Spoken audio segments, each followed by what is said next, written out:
1800년대가 끝나고 1900년대가 시작될 무렵에, 그러니까 19세기에서 20세기로 넘어오던 당시에 전 세계는 그야말로 환호했습니다. 이성과 기술이 빚어낸 풍요로운 세상이 열리고 인류 최대의 번영과 평화를 기대했습니다. 19세기 말엔 파리 만국 박람회라고 하는 과학의 눈부신 발전과 살기 편한 세상을 재차 확인할 수 있었고, 그때 풍요의 상징은 대중의 여가로 나타났습니다.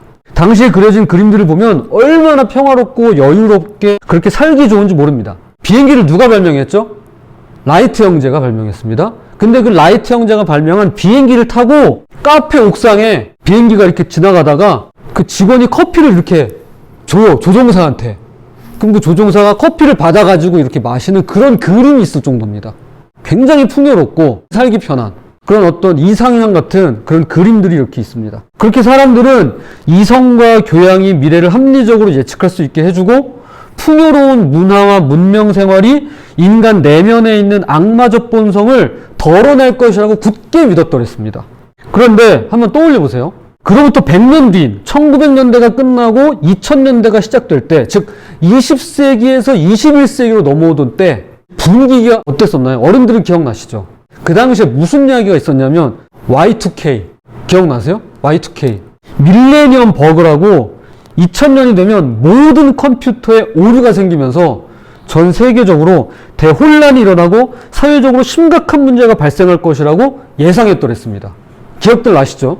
때마침 요한계시록의 천년왕국이라던가 예수님의 재림, 지구종말에 관한 루머들도 독버섯처럼 퍼졌더랬습니다. 그럼 19세기에서 20세기로 넘어오던 때와 20세기에서 21세기로 넘어오던 당시 분위기가 왜 이렇게 달랐을까요? 같은 세기 말이고 같이 넘어오던 시절인데 말이죠. 오히려 뉴 밀레니엄이니까 더 신나야 되는데 왜 이렇게 달랐을까요?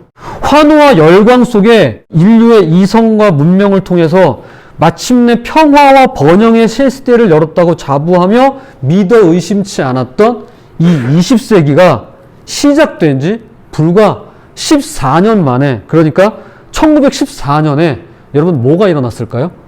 세계 전쟁이 일어납니다. 그게 바로 1차 세계대전. 당시 처칠의 회고록을 보면 다들요, 총소리가 들릴 때까지 전쟁은 안 난다고 생각했다. 그렇게 기록되어 있습니다. 모두들 이성을 갖고 지성을 가진 인류가 야만적이고 무모한 전쟁을 벌일 것이라고는 믿지도 않았고 믿고 싶지도 않아 했습니다. 그러나 모두의 예상을 뒤엎고 전쟁은 시작되었어요. 당시 흑백 필름에 촬영된 영상을 보면 군인들이 직문하는 모습이 이렇게 찍혀 있습니다. 그러면 언뜻 보면요, 이 군인들이요 굉장히 표정이 좋아요. 되게 밝아요. 총만 빼면 소풍 가는 것처럼 보여요. 참전한 젊은이들은요 실제로 길어야 6개월 만에 전쟁이 끝나서 집으로 돌아갈 것이라고 다들 믿었습니다. 그것도 이 훈장과 전리품을 안고서 말이죠. 그러나 전쟁은 쉽게 끝나지 않았습니다. 장장 5년에 걸쳐서 전 유럽은 초토화가 되고 맙니다. 사상자는 3,888만 500명으로 프랑스하고 독일의 가구 중 집안에서 아버지와 작은아버지가 죽거나 다치지 않은 집이 없다고 합니다. 참호에서 수많은 젊은이들이 죽었습니다. 그런데 쥐들이 하도 시체를 많이 먹어서 비만이 될 정도였다고 합니다. 참호에서 이렇게 자고 있으면 이놈들이요 죽어가는 사람 냄새를 먼저 맡아요. 그래서 부상당하거나 중상을 입은 군인 앞에 이 쥐들이 먼저 이러고 기다리고 있어요. 죽으면 바로 먹으려고. 이성으로 만든 무기들이 그들의 살을 찢고 목숨을 빼앗았다. 온 유럽의 등불이 꺼져가고 있다. 우리 생전에 다시 켜지는 일은 없겠지. 영국의 외무장관 에드워드 그레이의 말입니다. 서부전선 이상 없다라고 하는 영화가 있어요. 그 대사에 이런 내용이 나옵니다. 어째서 그대가 나의 적이 되었던가? 무기와 군복을 벗어던지면 나의 벗이 될 수 있을 텐데. 자, 마침내 5년 뒤인 1918년 11월 세계대전이 끝이 납니다. 그리고 모두 고향으로 간신히 돌아오게 되었습니다. 그러나 그로부터 21년 후 또다시 비극이 시작되는데요. 두 번째 세계전쟁, 이름하여 제2차 세계대전입니다. 그 뒤로 계속해서 전 세계는 전쟁과 분쟁의 소용돌이에 휘말리게 됩니다.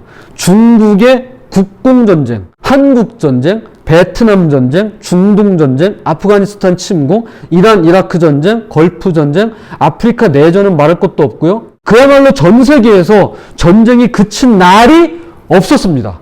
결국 이성을 믿고 문명을 신뢰했지만 결과적으로 인간의 사악하고 잔인한 본성만을 재차 확인했을 뿐입니다. 이런 상황에서 20세기를 보낸 인류가 21세기 뉴 밀레니엄을 맞이하면서 막 환희와 환호 가운데 새천년을 그렇게 맞이할 수 있었을까요? 그렇지 않았습니다. 그럴 수 없었습니다. 왜냐?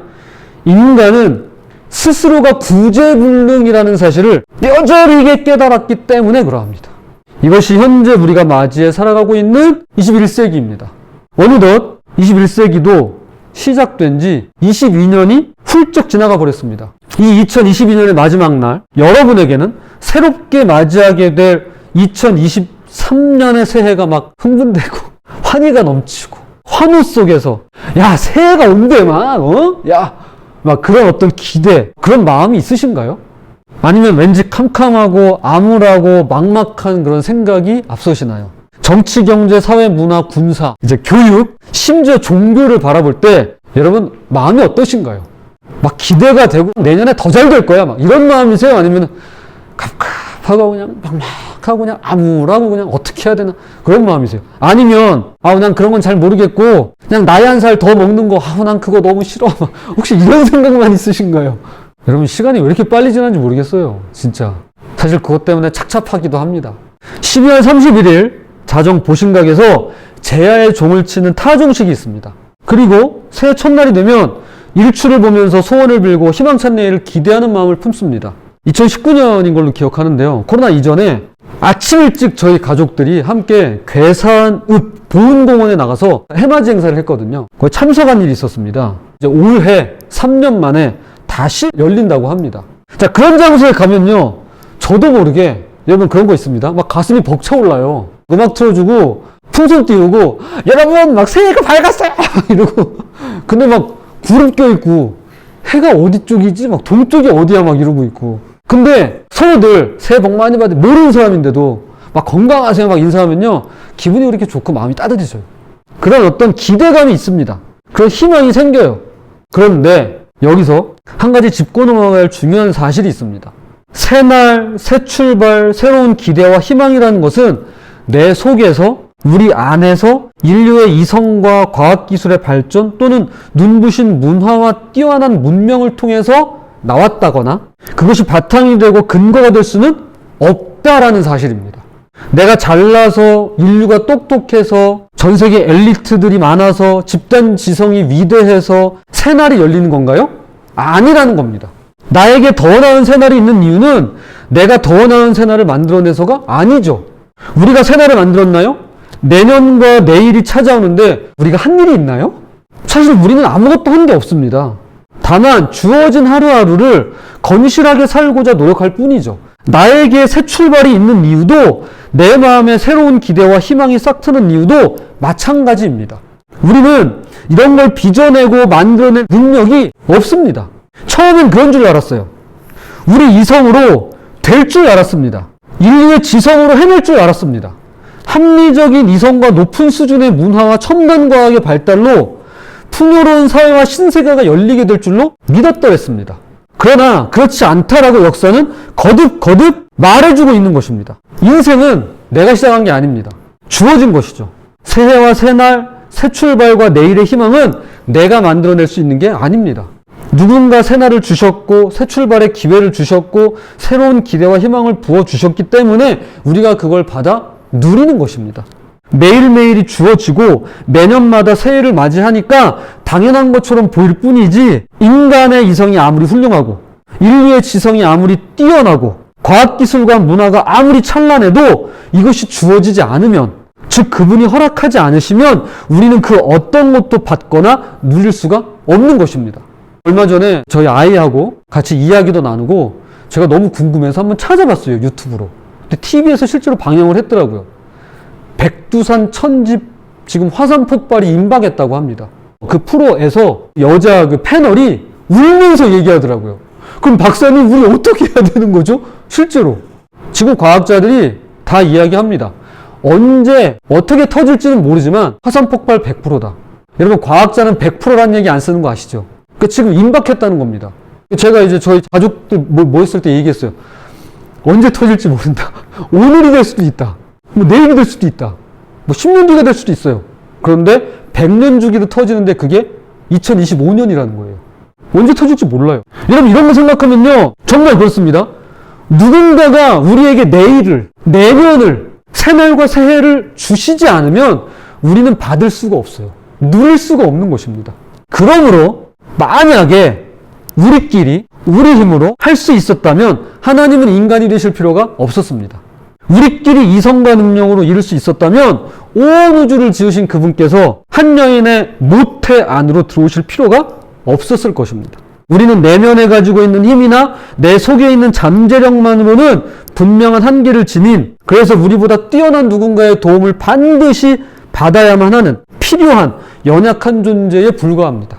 크리스마스에 이 땅에 오신 예수 그리스도를 통해서 하나님은 이성과 지성을 지닌 인간이 어떻게 살아야 하는가를 직접 보여주셨습니다. 또한 사회와 문화 속에서 우리가 어떻게 살아가야 하는지도 직접 보여주셨습니다. 우리가 이 세상과 어떻게 관계를 맺으며 사람들을 어떻게 대해야 하는지도 직접 보여주셨습니다. 하나님은 몸소 인간이 되셔서 우리가 어떻게 살아야 하는가를 그분의 삶으로 보여주신 것입니다. 이것이 크리스마스예요. 그러므로 우리가 이 땅에서 가장 잘 사는 비결은 예수 그리스도를 닮는 것입니다. 가장 행복해질 수 있는 비결 또한 예수 그리스도를 닮는 것입니다. 사람 냄새 나고 인간미 넘치게 사는 비결도 예수 그리스도를 닮는 것입니다. 우리에게 희망찬 내일이 있고 새날이 밝아온다면 그것은 예수 그리스도를 닮아가고 있기 때문에 그러합니다. 온 세상의 전쟁이 그치고 서로를 존중하며 생명을 사랑할 수 있게 된다면 그것은 예수 그리스도를 닮아갈 때 따라오는 자연스러운 결과라는 것입니다. 우리가 이걸 지키자고 해도 결국에는 그럴 수 없다라는 것입니다. 한계가 있다는 거예요.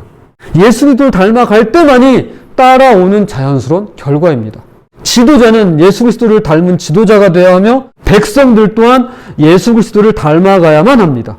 우리가 신앙인으로서 하나님과 친밀해지는 유일한 길은 예수 그리스도를 닮아가는 것뿐입니다. 신앙생활이 행복해지는 유일한 길은 예수 그리스도를 닮아가는 길입니다. 그거밖에 방법 없어요. 오늘 우리가 읽은 말씀은 지난 2019년 영국 크리스찬 투데이에서 발표한 새해를 맞이하면서 묵상해보는 5가지 성경 구절 중 하나입니다. 마태복음 6장 31절입니다. 그러므로 염려하여 이르기를 무엇을 먹을까, 무엇을 마실까, 무엇을 입을까 하지 말라. 저의 솔직한 심정으로는요, 우리 앞에 펼쳐질 새날과 새해 2023년이 심히 걱정스럽습니다. 그게 사실입니다. 전쟁에 대한 공포까지는 아니어도요, 암울한 소식이 계속되고 많은 사람들이 다치거나 죽는 사고가 지금 끊이질 않고 있고요, 부익부 빈익빈 현상은 갈수록 심화되고요, 지도자들이 본인들의 입지와 권력에만 관심을 두고 있고요, 서민들의 삶은 점점 더 힘들어지고 고통스러운 현실을 바라볼 때 그저 막막하고 답답할 뿐입니다. 무엇을 먹을까, 무엇을 마실까, 무엇을 입을까 염려하지 않을 수가 없는 것만 같습니다. 그러나 그럼에도 불구하고 우리가 기억해야 할 사실이 있다고 오늘 성경은 우리에게 말씀합니다. 자, 이렇게 말씀합니다. 이는 다 이방인들이 구하는 것이라 너희 하늘 아버지께서 이 모든 것이 너희에게 있어야 할 줄을 아시느니라. 하나님을 안 믿는다면 또 모를까? 그분을 인정하지 않는다면 또 모를까?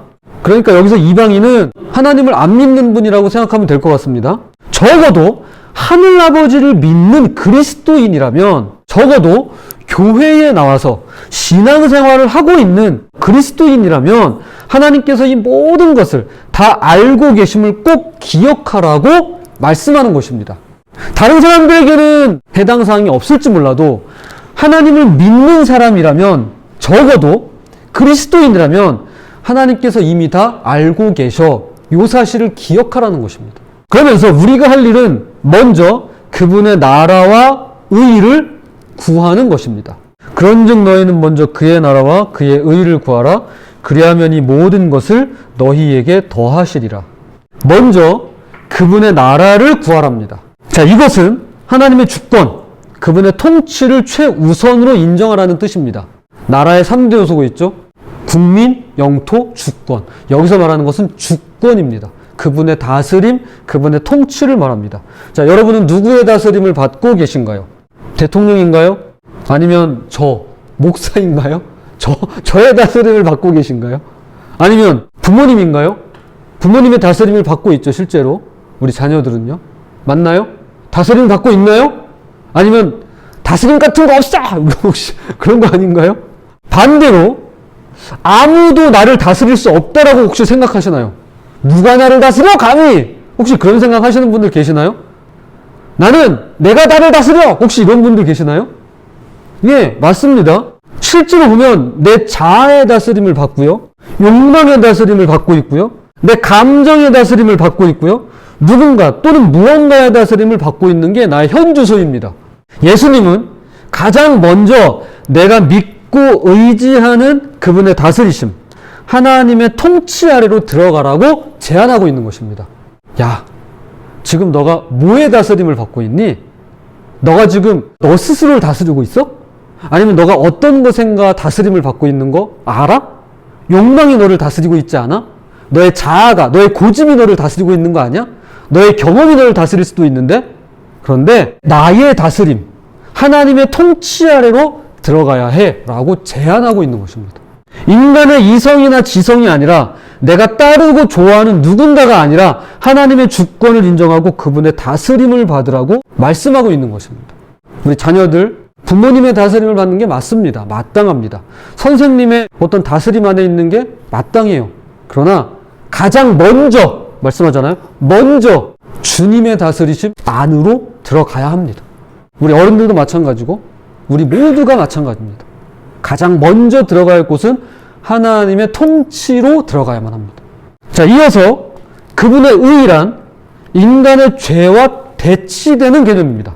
인간의 죄와 하나님의 의는 대치가 되죠. 이것은 내가 기뻐하고 내가 좋게 여기는 것이 아니라 하나님께서 기뻐하시고 하나님께서 선하게 보시는 것을 행하라는 말씀입니다. 미가서 6장 8절입니다. 사람아, 주께서 선한 것이 무엇임을 내게 보이셨나니 여호와께서 내게 구하시는 것은 오직 정의를 행하며 인자를 사랑하며 겸손하게 내 하나님과 함께 행하는 것이 아니냐. 여기서 우리가 구해야 할 그분의 의의를 이야기합니다. 나에게 유리한 정의나 내가 취사 선택하는 호불호가 아닙니다. 이건 하나님의 의의가 아닙니다. 이건 내가 좋아하는 거죠. 내 의의예요. 나에게 유리한 정의, 내가 취사 선택하는 호불호는 나의 의의입니다. 이걸 구하는 것이 아니라 하나님이 기뻐하시고 그분이 선하게 보시는 그분의 정의를 이루고 그분의 사랑을 베풀며 언제나 그분 곁에서 겸손하게 하나님만을 기준으로 삼아서 살아가라는 것입니다. 내가 기준이 아니라 누가 기준이에요? 하나님이 기준이라는 것입니다. 이게 하나님의 의예요. 우리 인생은 내가 기준이 될 때 자기의 인간의 죄에 빠질 수밖에 없지만 하나님이 기준이 될 때 우리는 하나님의 의로 비로소 살아갈 수 있는 것입니다. 이런 방식으로 삶을 대할 때 걱정과 염려는 더 이상의 근심과 문제로 발전하지 못하게 되어 있다는 것입니다. 왜냐하면 결국 그분이 다스리시고 그분의 뜻에 맞추어서 선하게 인도하실 테니까 그러합니다. 자, 이제 말씀의 결론을 맺겠습니다. 인류가 실패를 반복하는 이유는 역사를 통해서 배우지 못해서가 아닙니다. 여러분 역사 얼마나 많이 배워요? 앞으로 더 많이 배울 겁니다. 저요? 지금도 역사를 배워요. 사실 우리가 살아가고 있는 이 현장이 역사의 현장이잖아요. 배울 수밖에 없습니다. 우리가 역사를 배우지 못해서 실패하는 게 아닙니다. 인류가 실패하는 이유는 인간을 과신하고 반대로 하나님을 불신하기 때문에 그러합니다. 그분의 다스리심을 벗어나 내 기준으로 살아가면 결국 내 삶은 자기 의에 따라 실패를 반복할 수밖에 없을 것입니다. 그래서 예수 그리스도를 우리에게 보내주신 것입니다. 부디 아무도 가보지 않은 새해, 새날을 맞이하면서 하나님의 주권 아래로 들어가 그분의 다스리심을 받으시기를 바랍니다. 그리고 나와 함께 하시는 하나님, 곧 예수 그리스도를 기준으로 삼아서 이것이 하나님의 의인데요. 하나님의 의로만 살아가시는 저와 여러분이 되시기를 주님의 이름으로 부탁을 드리면서 지난 한 해 하나님을 사랑하며 믿음의 길을 묵묵하게 걸어가신 여러분 모두 수고 많으셨습니다. 네, 수고하셨습니다. 네. 열심히 살아주셨다는 거 저 너무나 잘 알고 있습니다. 새해에도 매일매일 그분 편에 서서 한 발 한 발 믿음의 발걸음을 사실 이렇게 잘 안 보일 때가 많지만 이 길이 맞는가 싶을 때가 있지만 또 어둑어둑하고 뿌옇게 희미하게 보이는 그런 경우도 있지만 이 믿음의 발걸음을 한 발 한 발 용기 있게 내디디시길 주님의 이름으로 축복합니다.